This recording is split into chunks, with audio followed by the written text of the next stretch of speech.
Bonjour à tous, c'est Solim encore. Le M66 lance une manifestation pacifique, la plus pacifique que le monde ait jamais connue. À quelques jours de l'initiative Togo en pot, prévue pour le 6 juin, les réactions continuent de se multiplier. Cette fois, c'est Dame Solim qui a décidé de prendre la parole sur ce mot d'ordre lancé par la M66. Une sortie qui attire déjà l'attention et suscite de nombreux commentaires. Entre soutien, interrogations et débats, les discussions se poursuivent autour de cette initiative qui continue de faire parler. Avant de commencer, pensez à soutenir la chaîne en laissant un j'aime, en vous abonnant à la Togolaiserie et en activant la cloche de notification. Merci pour votre soutien et entrons maintenant dans le vif du sujet. Simplement restez chez vous, rien de compliqué, restez chez vous. Mais si certains demandent encore pourquoi, alors je vous explique.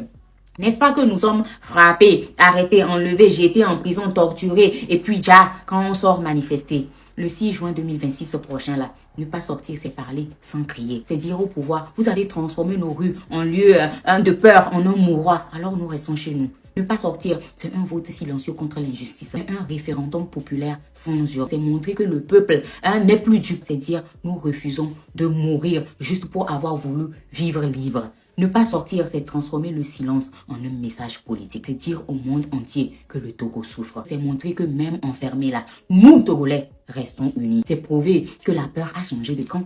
C'est retirer au système ce qu'il utilise pour survivre.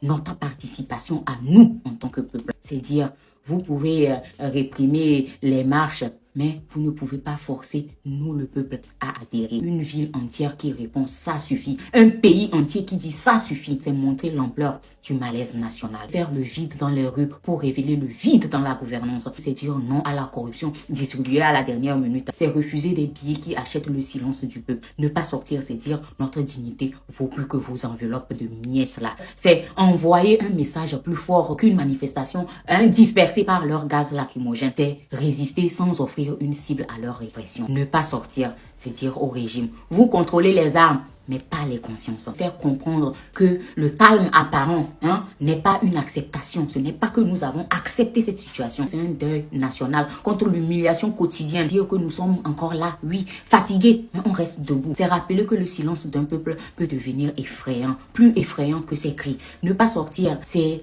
une réponse stratégique à la peur qu'ils essaient de nous inculquer. La violence, c'est dire, puisque marcher nous coûte nos vies, alors notre absence parlera pour nous. Ne pas sortir, c'est transformer chaque maison en acte de résistance. C'est un signal clair. Le peuple réclame un changement. Le peuple réclame l'alternance. Le 6 juin, ne cherchez pas les foules dans les rues. Regardez plutôt le silence des rues vides. C'est là que le peuple parlera. Un silence lourd, un silence politique, un silence qui dira au monde entier que le Togo ne va pas bien. Un silence qui dira, qui prouvera que les Togolais sont prêts au changement. Un pays riche ne peut pas avoir un peuple affamé. Un pays qui prétend que tout va bien ne peut pas avoir une carence alimentaire. Bonjour à tous, c'est Solim encore. On nous annonce la faim, la famine au Togo en 2026. Et ce n'est pas moi qui le dis, c'est un rapport international, le réseau FIONET que je vais poster sur la vidéo, financé par les bailleurs eux-mêmes. Il écrit noir sur blanc que dès avril 2026, les besoins en assistance alimentaire augmentent dans le nord du pays, dans les savanes, dans le Kwenjal, que les familles épuisent leur stock, que les prix flambent. Le riz a augmenté de 47% à Assoli, de 26% à Agou, que les populations déplacées s'entassent, que la période de soudure là va aggraver tout cela. La faim arrive, la faim est déjà là et pendant ce temps le pouvoir se tait. Comment dans un pays aussi riche peut-on mourir de faim en fait? Regardez nos terres, demandez-vous qu'est-ce que nous n'avons pas en fait? Nous avons le phosphate, le Togo est l'un des grands producteurs africains. Nous avons le calcaire, le quincaire qui alimente toute la sous-région en ciment. Nous avons le fer, le marbre et le manganèse. Nous avons l'or et chacun sait qu'une partie de cet or quitte le Togo dans l'ombre sans jamais profiter au peuple. Nous avons le premier port en eau profonde de la sous-région, le port autonome de Lomé, par où transitent les marchandises de toute l'Afrique de l'Ouest. Nous avons une terre fertile, 2 saisons pluvieuses du nord au sud. Des bras qui ne demandent qu'à travailler. Un pays de 56 600 km² avec à peine 9 millions d'habitants. Nous avons une ressource humaine forte, des jeunes vaillants et travailleurs et tant de richesses. Alors je pose la question, pourquoi avons-nous faim? L'argent entre par milliards, où va-t-il? Et ce n'est pas tout. À nos richesses là, naturelles, s'ajoute l'argent qui entre chaque année par milliard. L'argent des prêts. Le Togo s'est endetté lourdement. La dette publique approche aujourd'hui quoi? 4500 milliards de francs CFA. Près de 70% de notre richesse nationale. Et cet argent, c'est nous et nos enfants qui devront le rembourser. L'argent des partenaires, ça va où?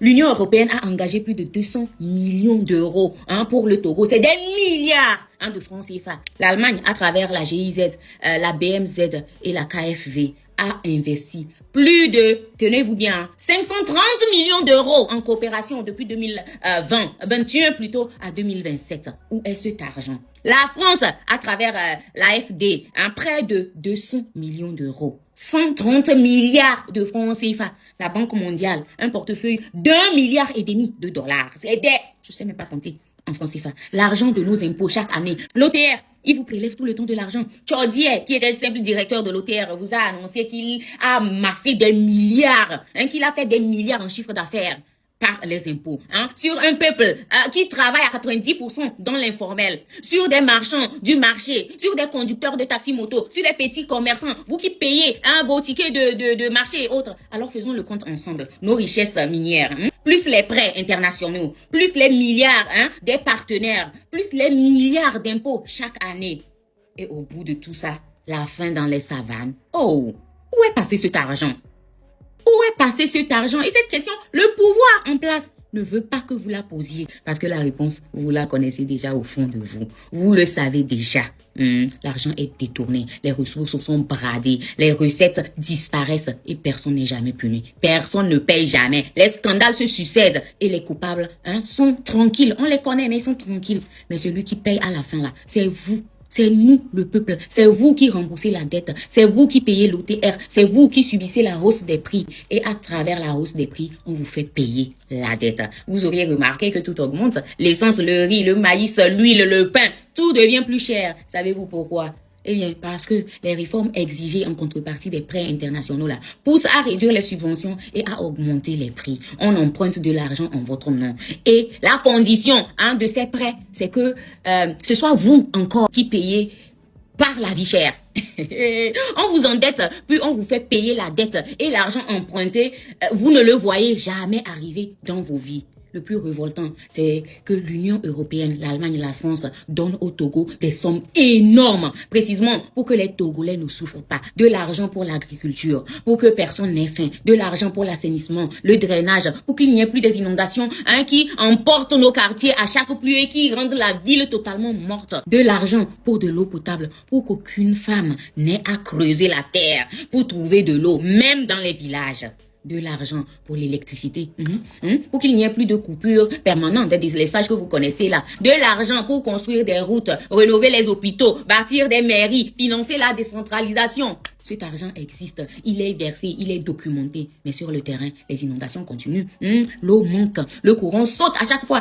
Ça vous fait juste coucou. Les hôpitaux sont vides de moyens. La faim s'est installée confortablement au Togo maintenant.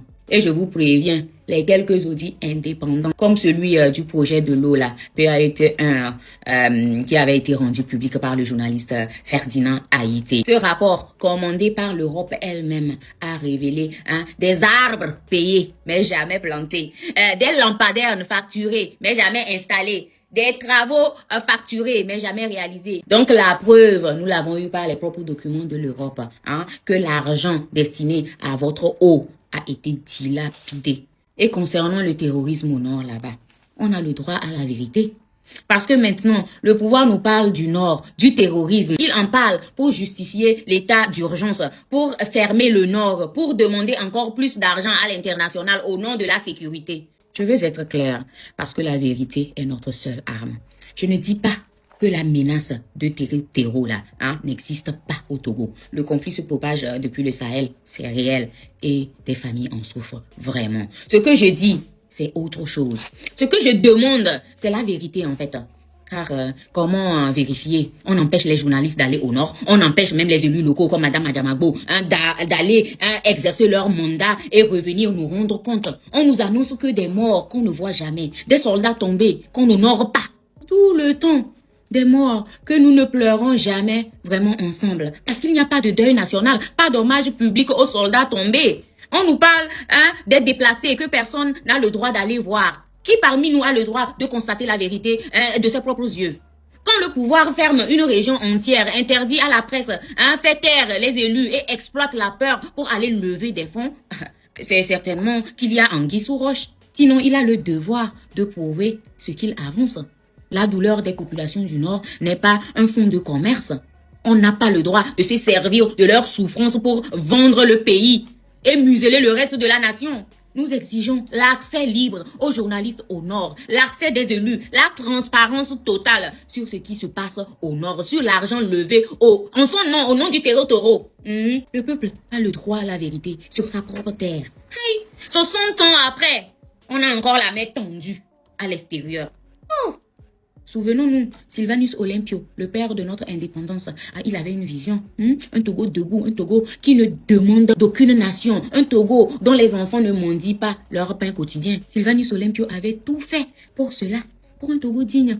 Plus de 60 ans après, regardez où nous en sommes, toujours dépendants. Non, on est retourné à la dépendance, toujours la main tendue, toujours à quémander l'aide, pendant que nos richesses partent où on ne sait pas et que notre argent disparaît.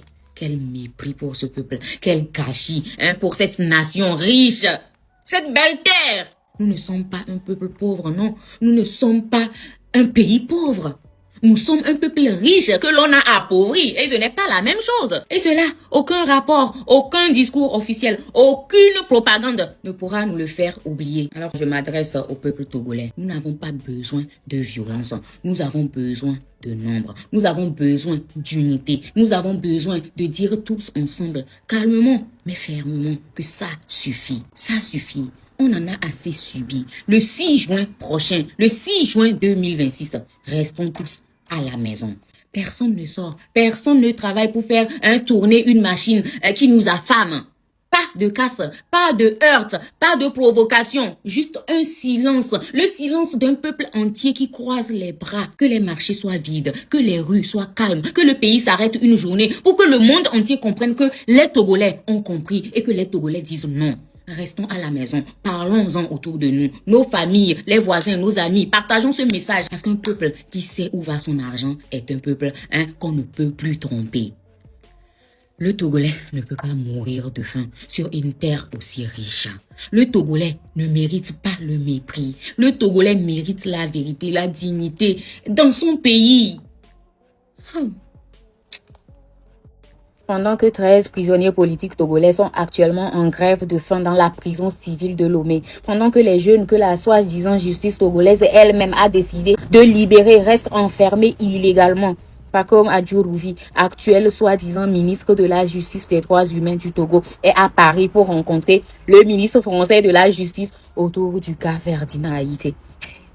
Ferdinand Haïté. Apparemment, certains au Togo là-bas pensent encore qu'après avoir obtenu un peu de pouvoir à Lomé, ils peuvent faire ce qu'ils veulent, venir en France pour essayer d'intimider un journaliste et le faire arrêter, ou rêver même de le faire rapatrier au Togo. Franchement, on ne sait pas dans quel rêve Pacome Adjourouvi s'est réveillé, quoi. Parce qu'il faut quand même rappeler une chose. La France n'est pas une préfecture de Lomé, Adjourouvi.